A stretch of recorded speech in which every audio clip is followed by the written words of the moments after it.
దేశవ్యాప్తంగా నేడు labour codes అమలు చేయాలని కేంద్ర ప్రభుత్వ నిర్ణయానికి వ్యతిరేకంగా బ్లాక్ డే నిరసన తెలియజేయడం జరుగుతుంది. లేబర్ కోడ్స్ పేరుతో 8 గంటల పనిదినం పైన పెద్ద ఎత్తున దాడి జరుగుతుంది. కార్పొరేట్లు తమ లాభాల కోసం ఎక్కువ పని గంటలు చేయించుకొని తక్కువ జీతాలు ఇచ్చి అత్యధిక లాభాలు గడించడం దీని లక్ష్యం. దీనికి కేంద్ర ప్రభుత్వం తందానతానంటూ కార్పొరేట్లు చెప్పినట్టల్లా వింటూ లేబర్ కోడ్స్లో మార్పు తీసుకొచ్చింది. అంతకుముందు ఉన్న ఫ్యాక్టరీ చట్టంలో ఉన్న 8 గంటల పని విధానాన్ని స్ప్రెడ్ ఓవర్ అనే పేరుతో 10 గంటలు 12 గంటలు కూడా చేయడానికి అనుమతించింది. ఓవర్ టైం అనేది ఉండదు. శాస్త్ర సాంకేతిక విజ్ఞానం పెరిగినటువంటి కాలంలో పని గంటలు తగ్గాలి. అలాగే పొల్యూషన్ పరిశ్రమల్లో సోషలిజం వచ్చినటువంటి మొదటి రోజుల్లోనే సోవియట్ యూనియన్లో కెమికల్ పరిశ్రమల్లో, ఎరువుల పరిశ్రమల్లో, మందుల కంపెనీల్లో పని గంటలు 6 గంటలే ఉండేది. రోజుకి 5 రోజులు మాత్రం వారంలో పనిచేసేవారు. ఆ రకంగా ఆరోగ్యాన్ని కాపాడుకోవడానికి అత్యంత ప్రాధాన్యత ఇవ్వడం జరిగింది. కానీ నేడు 140 సంవత్సరాల క్రితం సాధించుకున్న మేడే రేపు కరెక్ట్గా నెల రోజులలో మే 1వ తేదీన మే దినోత్సవం జరగబోతా ఉంది. 8 గంటల పని, 8 గంటల విశ్రాంతి, 8 గంటల దినచర్య అనేది సైన్స్. అత్యధిక సమయం వరుసగా పనిచేస్తే పని యొక్క నాణ్యత అనేది ఉండదు. ఇది సైన్స్ రుజువు చేసిన విషయం. అందుకని కార్మికుల్ని ఎక్కువ పని గంటలు చేయించడం వల్ల ఉపయోగం ఉండదని కూడా నిర్ణయించడం జరిగింది. కానీ నేడు పాలక వర్గం ప్రత్యక్షంగా L&T చైర్మన్ 18 గంటలు పని చేయాలని ప్రతిపాదించడం జరిగింది. అలాగే అనేక మంది పెట్టుబడిదారులు, కార్పొరేట్లు దీని గురించి ప్రచారం చేస్తున్నారు. తప్పుడు ప్రచారాన్ని CITU తీవ్రంగా ఖండిస్తూ ఉంది. అదనంగా పని గంటలు చేయించుకొని అదనంగా లాభాలు గడించడం వారి యొక్క లక్ష్యం. ఆ విధంగా 8 గంటల పని అనేటువంటి శాస్త్రీయ విధానానికి చరమగీతం పాడి మళ్ళా బానిస విధానాన్ని కట్టు బానిసల్లాగా ఎన్ని గంటలైనా పని చేయించుకోవడానికి కార్పొరేట్లు ఈరోజు సిద్ధమవుతున్నారు. ఏ హక్కు లేని కాలంలోనే కార్మిక వర్గం పెద్ద ఎత్తున తిరుగుబాట్లు చేసింది. 8 గంటలు ఊరికే రాలా.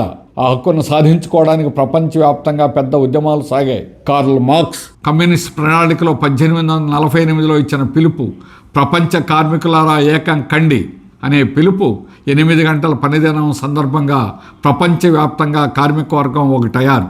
ఇది వాస్తవం. అనేక దేశాల్లో, ఫ్రాన్స్, ఇటలీ, అనేక దేశాల్లో పెద్ద ఎత్తున పోరాటాలు జరిగాయి. పదులు వందల్లో కార్మిక వర్గం ప్రాణాలు కూడా అర్పించారు, రక్త తర్పణ చేశారు. చికాగోలో జరిగిన 1886 మేడే పోరాటం అందరికీ తెలిసిందే.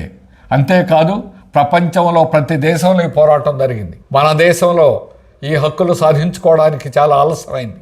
ఆనాడు బ్రిటిష్ పాలకులు మన దేశంలో పరిపాలించేవారు. 8 గంటల పనిదినం కోసం జరిగిన పోరాటాలను అణిచేయడం జరిగింది. అయినా అనేక చోట్ల పోరాడి సాధించుకున్నారు. చివరగా స్వాతంత్రం వచ్చిన తర్వాత 1947 ఫ్యాక్టరీ చట్టం సాధించుకున్న తర్వాత 8 గంటల పని విధానం సంపూర్ణమైన హక్కుగా మారింది. కానీ ఈరోజు 140 సంవత్సరాలు ఈ హక్కును సాధించుకున్న తర్వాత కూడా కార్పొరేట్లు వదలకుండా కార్మిక వర్గం ఏమీ చేయలేరు. పాలకులు మా చేతిలో ఉన్నారు. బీజేపీ ప్రభుత్వం కార్పొరేట్ల ప్రభుత్వం, వాళ్ళకు ఊడిగం చేసేటువంటి ప్రభుత్వం. రాష్ట్రంలో తెలుగుదేశం, వైఎస్ఆర్ ప్రభుత్వాలు కూడా వారికి తందానతానంటున్నటువంటి పాలకులు. అందువల్ల వీరంతా కలిసి మూకుమ్మడిగా కార్మిక వర్గాన్ని పీల్చి పిప్పి చేసేటువంటి పని చేస్తున్నారు.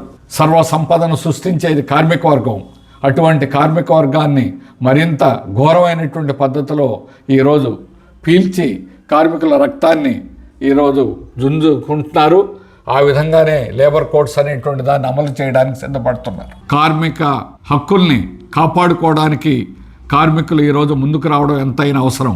సోషలిజం బలంగా ఉన్న దేశాల్లో యూరప్ ఖండం అంతా 8 గంటల పని విధానం అమలు ప్రారంభమై ప్రపంచవ్యాప్తంగా ఆఫ్రికాతో సహా అన్ని దేశాల్లో కూడా ఇప్పుడు 8 గంటల పని అమలు అవుతుంది. దీంట్లో చైనా అత్యంత అభివృద్ధి అనేటువంటి సాధించుకోవడం జరిగింది. కార్మిక వర్గం యొక్క ఒక్క పని గంటలే కాకుండా అన్ని రకాలైనటువంటి సంక్షేమం, అలాగే పిల్లల 100% చదువు, వైద్యం అన్నీ కూడా ప్రభుత్వమే రక్షణ కల్పిస్తున్నటువంటి కాలం ఇది.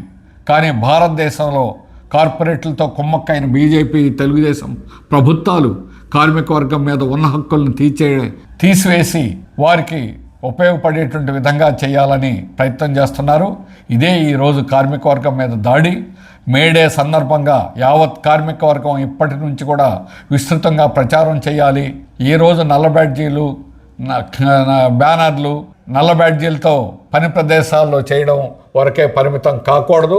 ఈ రోజు నుంచి ప్రారంభమై మేడే వరకు కూడా ఇటువంటి వివిధ రూపాల్లో కార్మిక వర్గంలో విస్తృతమైనటువంటి జనరల్ బాడీ సమావేశాలు జరిపి, అలాగే కార్మిక వర్గం యొక్క కమిటీ సమావేశాల్లో చర్చించి ఈ కార్యక్రమాన్ని ముందుకు తీసుకెళ్లాలని చెప్పేసి కోరుతున్నాం. అందువల్ల కార్మిక వర్గం 8 గంటల పని హక్కు అనేది కేంద్ర ప్రభుత్వం, రాష్ట్ర ప్రభుత్వాలు ఎంత ఒత్తిడి చేసినా ఎక్కడ అంగీకరించద్దు. ఇప్పటికే సెక్యూరిటీల్లో అన్ని చోట్ల 12 గంటలు ఉంది.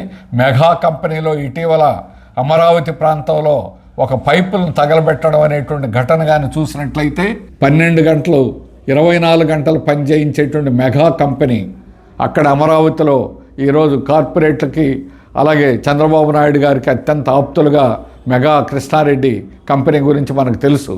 అలాంటి వాళ్ళు 365 రోజులు ఒక్కరోజు సెలవు ఇవ్వకుండా, ఆదివారం లేకుండా, పండగలు లేకుండా పని చేయించుకుంటున్నారు. అందుకే ఆ కార్మికులు కోపం వచ్చి ఏమి చేయాలో తెలియక పైపులు తగలబెట్టడం జరిగింది. అలా చేయమని ఎవరు చెప్పం. అది పురాతన కాలంలో యంత్రాల మీద తిరగబడినటువంటి కాలం అని మనం అర్థం చేసుకోవాలి. అందువల్ల కార్మిక వర్గం ఎందుకు ఇలాంటి తిరుగుబాట్లు చేస్తున్నారు? రాబోయే కాలం అంతా తిరుగుబాట్లు కాలం, రాబోయే కాలం అంతా కార్మిక వర్గం ఉవ్వెత్తున ఉద్యమాల్లో కదిలే కాలం. అందువల్ల కార్మిక వర్గాన్ని సరైన పద్ధతిలో నడిపించాలి. కార్మిక వర్గాన్ని తమ హక్కుల్ని కాపాడుకోవడానికి నిలబెట్టాలి. కార్మిక వర్గం యావత్ మిగిలిన కార్మికులందరినీ కూడా సమీకరించాలి. రైతాంగం మద్దతు పొందాలి. ఆ విధంగా మన హక్కులు కాపాడుకోవడానికి సిద్ధం కావాలని CITU రాష్ట్ర కమిటీ తరఫున కోరుతున్నాం.